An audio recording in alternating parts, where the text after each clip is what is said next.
Then came David to Nob, Ahimelech the priest, and Ahimelech came to meet David trembling, and said to him, Why are you alone, and no one with you? And David said to Ahimelech the priest, The king has charged me with a matter, and said to me, Let no one know anything of the matter about which I send you, and with which I have charged you. I have made an appointment with the young men for such and such a place. Now then, what have you at hand? Give me 5 loaves of bread or whatever is here. And the priest answered David, I have no common bread at hand, but there is holy bread, if only the young men have kept themselves from women. And David answered the priest, Of a truth, women have been kept from us, as always when I go on an expedition. The vessels of the young men are holy, even when it is a common journey. How much more today will their vessels be holy? So the priest gave him the holy bread, for there was no bread there but the bread of the presence, which is removed from before the Lord, to be replaced by hot bread on the day it is taken away. Now a certain man of the servants of Saul was there that day, detained before the Lord. His name was Doeg, and Edomite, the chief of Saul's herdsmen. And David said to Ahimelech, And have you not here a spear or a sword at hand? For I have brought neither my sword nor my weapons with me, because the king's business required haste. And the priest said, The sword of Goliath, the Philistine, whom you killed in the valley of Elah, behold, it is here wrapped in a cloth behind the ephod. If you will take that, take it, for there is none but that here. And David said, There is none like that. Give it to me. And David rose and fled that day from Saul, and went to Achish the king of Gath. And the servants of Achish said to him, Is not this David the king of the land? Did they not sing to one another of him in dances? Saul has slain his thousands, and David his 10,000s. And David took these words to heart, and was much afraid of Achish the king of Gath.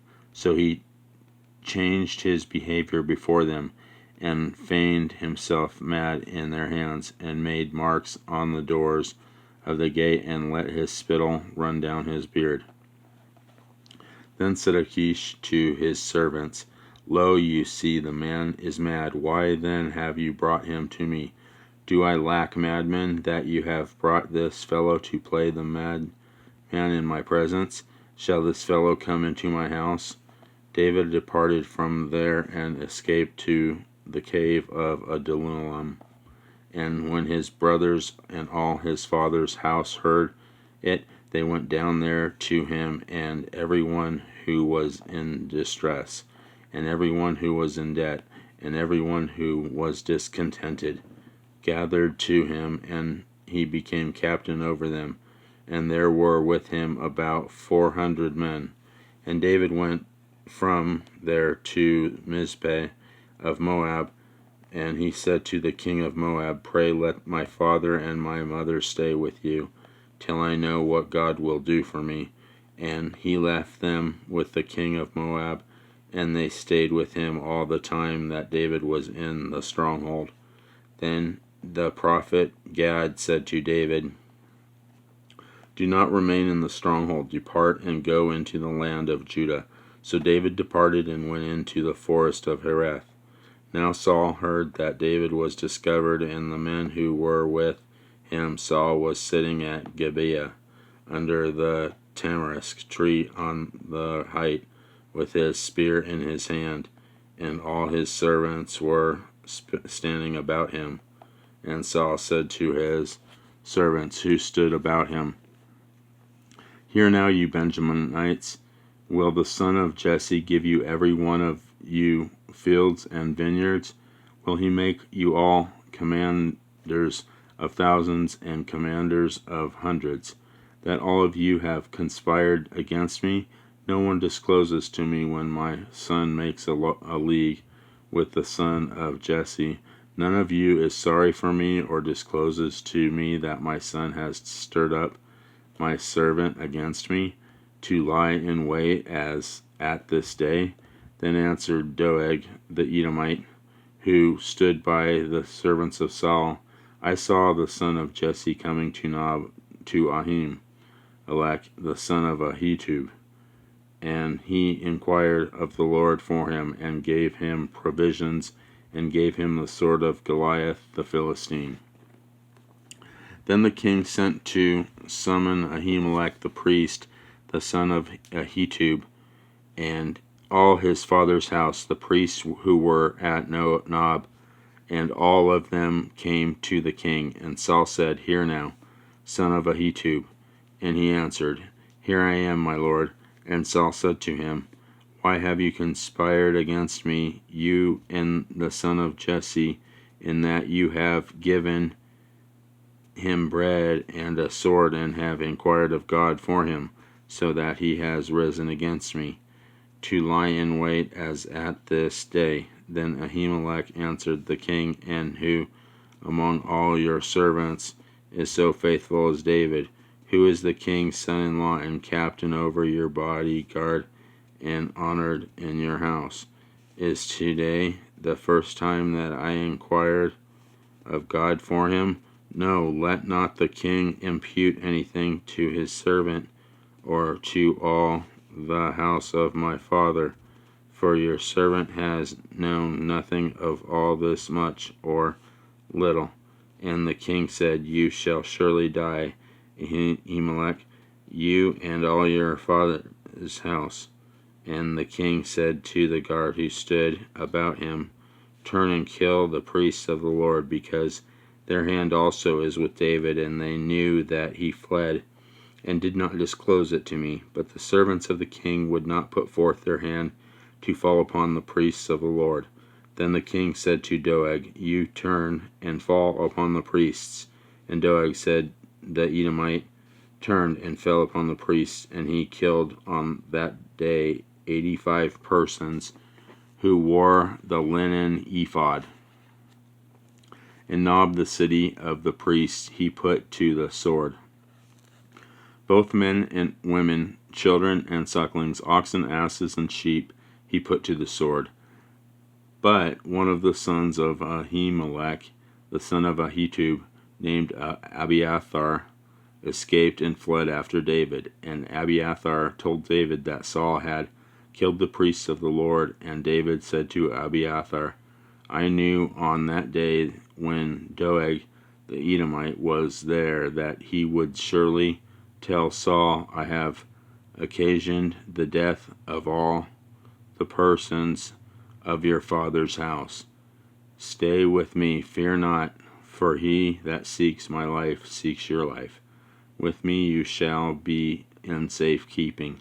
Now they told David, Behold, the Philistines are fighting against Keilah, and are robbing the threshing floors. Therefore David inquired of the Lord, Shall I go and attack these Philistines? And the Lord said to David, Go and attack the Philistines and save Keilah. But David's men said to him, Behold, we are afraid here in Judah. How much more, then, if we go to Keilah against the armies of the Philistines? Then David inquired of the Lord again, and the Lord answered him, Arise, go to Keilah, for I will give the Philistines into your hand. And David and his men went to Keilah and fought with the Philistines, and brought away their cattle, and made a great slaughter among them. So David delivered the inhabitants of Keilah. When Abiathar, the son of Ahimelech, fled to David to Keilah, he came down with an ephod in his hand. Now it was told Saul that David had come to Keilah, and Saul said, God has given him into my hand, for he has shut himself in by entering a town that has gates and bars. And Saul summoned all the people to war, to go down to Keilah to besiege David and his men. David knew that Saul was plotting evil against him, and he said to Abiathar the priest, "Bring the ephod here." Then said David, "O Lord, the God of Israel, thy servant has surely heard that Saul seeks to come to Keilah to destroy the city on my account. Will the men of Keilah surrender me into his hand? Will Saul come down, as thy servant has heard? O Lord, the God of Israel, I beseech thee, tell thy servant." And the Lord said, "He will come down." Then said David, "Will the men of Keilah surrender me and my men into the hand of Saul?" And the Lord said, "They will surrender you." Then David and his men, who were about 600, arose and departed from Keilah, and they went wherever they could go. When Saul was told that David had escaped from Keilah, he gave up the expedition, and David remained in the strongholds in the wilderness, in the hill country of the wilderness of Ziph. And Saul sought him every day, but God did not give him into his hand. And David was afraid, because Saul had come out to seek his life. David was in the wilderness of Ziph at Horesh. And Jonathan Saul's son rose and went to David at Horesh, and strengthened his hand in God. And he said to him, "Fear not, for the hand of Saul my father shall not find you. You shall be king over Israel, and I shall be next to you. Saul my father also knows this." And the Lord and the two of them made a covenant before the Lord. David remained at Horesh, and Jonathan went home. Then the Ziphites went up to Saul at Gibeah, saying, "Does not David hide among us in the strongholds at Horesh, on the hill of Keilah, which is south of Jeshimon? Now come down, O king, according to all your heart's desire, to come down, and our part shall be to surrender him into the king's hand." And Saul said, "May you be blessed by the Lord, for you have had compassion on me. Go make yet more sure now, and see the place where his haunt is, and who has seen him there. For it is told me that he is very cunning. See therefore, and take note of all the lurking places where he hides, and come back to me with sure information. Then I will go with you, and if he is in the land, I will search him out among all the thousands of Judah." And they arose and went to Ziph ahead of Saul. Now David and his men were in the wilderness of Maon, in the Arabah, to the south of Jeshimon. And Saul said, and his men went to seek him. And David was told, therefore he went down to the rock which is in the wilderness of Maon. And when Saul heard that he pursued after David in the wilderness of Maon, Saul went on one side of the mountain, and David and his men on the other side of the mountain. And David was making haste to get away from Saul, as Saul and his men were closing in upon David and his men to capture them. When a messenger came to Saul, saying, "Make haste and come, for the Philistines have made a raid upon the land." So Saul returned from pursuing after David, and went against the Philistines. Therefore that place was called the Rock of Escape. And David went up from there, and dwelt in the strongholds of Engedi. When Saul returned from following the Philistines, he was told, "Behold, David is in the wilderness of Engedi." Then Saul took 3,000 chosen men out of all Israel, and went to seek David and his men in front of the wild goats rocks. And he came to the sheepfolds by the way where there was a cave, and Saul went in to relieve himself. Now David and his men were sitting in the innermost parts of the cave, And the men of David said to him, Here is the day of which the Lord said to you, Behold, I will give your enemy into your hand, and you shall do to him as it shall seem good to you. Then David arose and stealthily cut off the skirt of Saul's robe. And afterward David's heart smote him, because he had cut off Saul's skirt. He said to his men, The Lord forbid that I should do this thing to my Lord, the Lord's anointed, to put forth my hand against him, seeing he is the Lord's anointed. So David persuaded his men with these words, and did not permit them to attack Saul. And Saul rose up and left the cave and went upon his way. Afterward David also arose and went out of the cave and called after Saul, My lord the king. And when Saul looked behind him, David bowed with his face to the earth and did obeisance. And David said to Saul, Why do you listen to the words of men who say, Behold, David seeks your hurt? Lo, this day your eyes have seen how the Lord gave you today into my hand in the cave, and some bade me kill you. But I spared you. I said, I will not put forth my hand against my Lord, for he is the Lord's anointed. See, my father, see the skirt of your robe in my hand. For by the fact that I cut off the skirt of your robe and did not kill you, you may know and see that there is no wrong or treason in my hands. I have not sinned against you, though you hunt my life to take it. May the Lord judge between me and you, and may the Lord avenge me upon you. But my hand shall not be against you, as the proverb of the ancients says, Out of the wicked comes forth wickedness. But my hand shall not be against you. After whom has the king of Israel come out? After whom do you pursue? After a dead dog, after a flea? May the Lord therefore be judge, and give sentence between me and you, and see to it, and plead my cause, and deliver me from your hand. When David had finished speaking these words to Saul, Saul said, Is this your voice, my son David? And Saul lifted up his voice and wept. He said to David, You are more righteous than I, for you have repaid me good, whereas I have repaid you evil.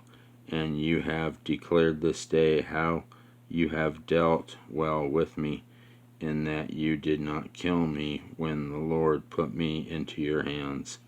For if a man finds his enemy, will he let him go away safe? So may the Lord reward you with good for what you have done to me this day. And now behold, I know that you shall surely be king, and that the kingdom of Israel shall be established in your hand. Swear to me, therefore, by the Lord, that you will not cut off my descendants after me, and that you will not destroy my name out of my father's house. And David swore this to Saul. Then Saul went home, but David and his men went up to the stronghold. Now Samuel died, and all of Israel assembled and mourned for him. And they buried him in his house at Ramah. Then David rose and went down to the wilderness of Paran. And there was a man in Maon whose business was in Carmel. The man was very rich. He had 3,000 sheep and 1,000 goats. He was shearing his sheep in Carmel. Now the name of the man was Nabal, and the name of his wife was Abigail. The woman was of good understanding and beautiful, but the man was churlish and ill-behaved. He was a Calebite. David heard in the wilderness that Nabal was shearing his sheep, so David sent 10 young men. And David said to the young men, Go up to Carmel, and go to Nabal, and greet him in my name, and thus you shall salute him. Peace be to you, and peace be to your house, and peace be to all that you have. I hear that you have shearers Now your shepherds have been with us, and we did them no harm, and they missed nothing all the time they were in Carmel. Ask your young men, and they will tell you. Therefore, let my young men find favor in your eyes, for we come on a feast day. Pray give whatever you have at hand to your servants and to your son David." When David's young men came, they said all this to Nabal in the name of David, and then they waited. And Nabal answered David's servants, "Who is David? Who is the son of Jesse? There are many servants nowadays who are breaking away from their masters.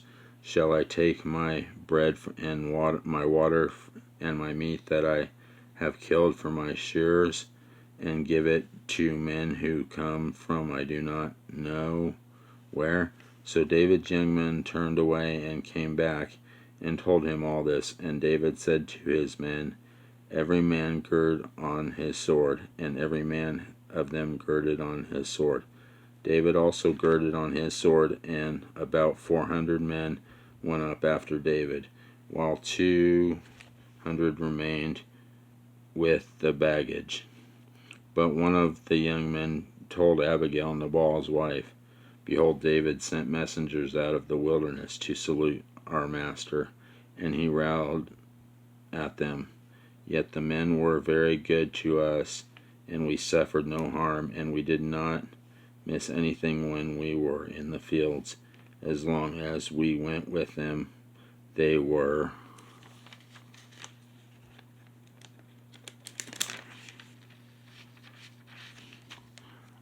a wall to us, both by night and by day. All the while we were with them, keeping the sheep. Now therefore know this, and consider what you should do, for evil is determined against our master and against all his house, and he is so ill-natured that one cannot speak to him."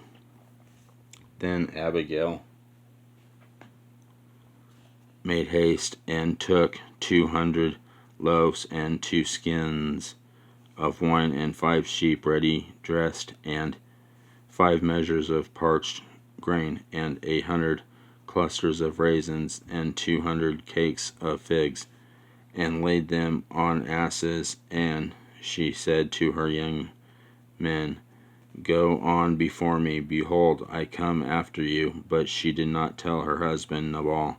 And as she rode on the ass and came down under cover of the mountain, behold, David and his men came down toward her, and she met them. Now David had said, "Surely in vain have I guarded all that this fellow has in the wilderness, so that nothing was missed of all that belonged to him. And he has returned me evil for good. God do so to David, and more also, if by morning I leave so much as one male of all who belong to him." When Abigail saw David, she made haste and alighted from the ass, and fell before David on her face, and bowed to the ground. She fell at his feet and said, "Upon me alone, my lord, be the guilt. Pray let your handmaid speak in your ears, and hear the words of your handmaid. Let not my lord regard this ill-natured fellow, Nabal, for as his name is, so is he. Nabal is his name, and folly is with him. But I, your handmaid, did not see the young men of my lord, whom you sent. Now then, my lord, as the Lord lives, and as your soul lives, seeing the Lord has restrained you from blood guilt, and from taking vengeance with your own hand, now then let your enemies and those who seek to do evil to my lord be as Nabal. And now let this present which your servant has brought to my lord be given to the young men who follow my lord.